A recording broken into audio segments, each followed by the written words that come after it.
They call me Old Doc Young.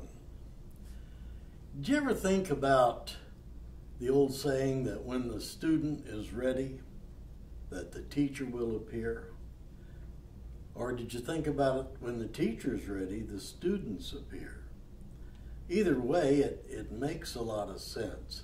It seems like we have to develop within ourselves a certain awareness, a certain type of understanding before we're ready to understand. Now, you can hear something all your life and not really understand it. And the reason being is that you haven't put enough things together in your own life or your own mind so that they all make sense and gel for you.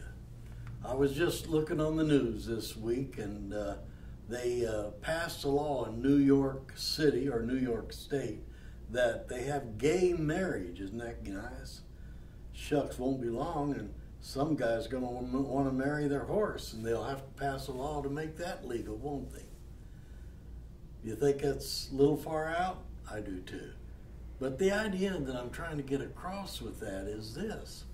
What seems like far out now to you may make sense a little later.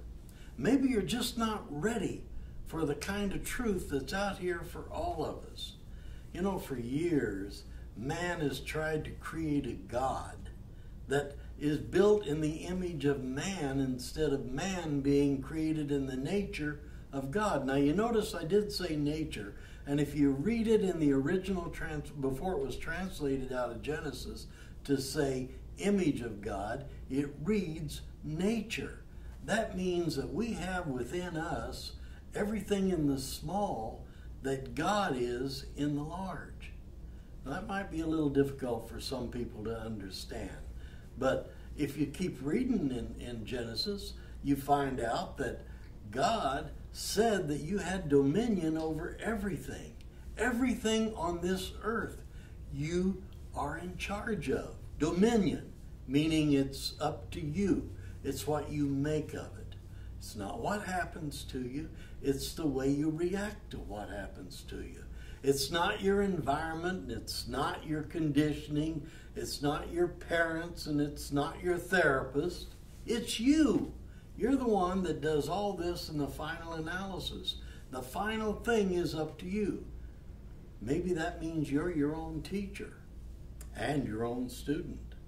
That's a good thing, because if we are everything in the small that God is in the large, that means that all the wisdom and all the knowledge of the universe is available to us. All we have to do is seek it. Isn't that what Jesus said? He said, knock and the door will be opened. And I do believe that's what he said. And I believe that, man, Joe and Mary's kid had a lot on the ball, I'll tell you. What Jesus said you could take to the bank, because it was truth, and it was unadulterated truth. Now, when he came here, Jesus said, he came not to change the law. He came to fulfill it, which means that even back in those days, the priests and the scientists, for whatever they were in those days, and the leaders had got away from the original teaching. They'd got away from what was given to Adam and Eve in the Garden of Eden. They'd got away from all this good truth. And Jesus came here not to change any of that, but to get us back on the ball. That's why he got mad in the temple and run everybody out, because they were changing the money there, meaning they were buying sacrifice. That's the word I'm looking for. Every sacrifice that the people would bring, because money wasn't really a big thing then, they'd buy it then, and then you could give money. But it wasn't fair, and Jesus knew it wasn't fair. So he got those people out at that time, and he ran them out. Now, was he angry? I don't think so. I think he was doing what he thought he should do. And here's another statement that Jesus made. He said, I came with a sword, because he knew there was going to be a lot of resistance to truth. Isn't that the truth? There's always resistance to truth. It seems like when you know something for a fact and you don't have to believe it anymore, and I've always said the word belief is loaded with doubt. When you know something for a fact, you really and truly know it. And it's not a matter of believing it. And you can change anything. You know, they say that prayer changes things. Do you believe that? Or do you know it? Well, I know that prayer does change one thing. It changes the person praying. If you could coerce God or beg God or talk God into doing something, God couldn't be God. God has already created all this here for you and me. All we got to do is fill in the little details. The big picture's here.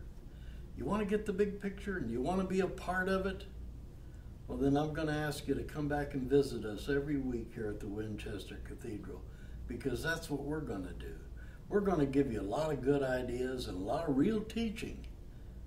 You're going to find out things that you may not agree with right now, but as your awareness to things increases, so will your understanding.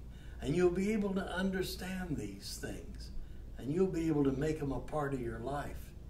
And that's what life is for, is to live love, make it the most dominant part of your life, so that you respond to everything from that. And I close with this prayer.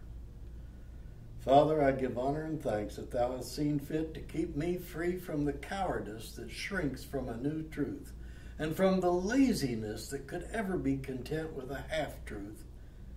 And Father, keep me free from the arrogance that thinks it knows all truth. Amen.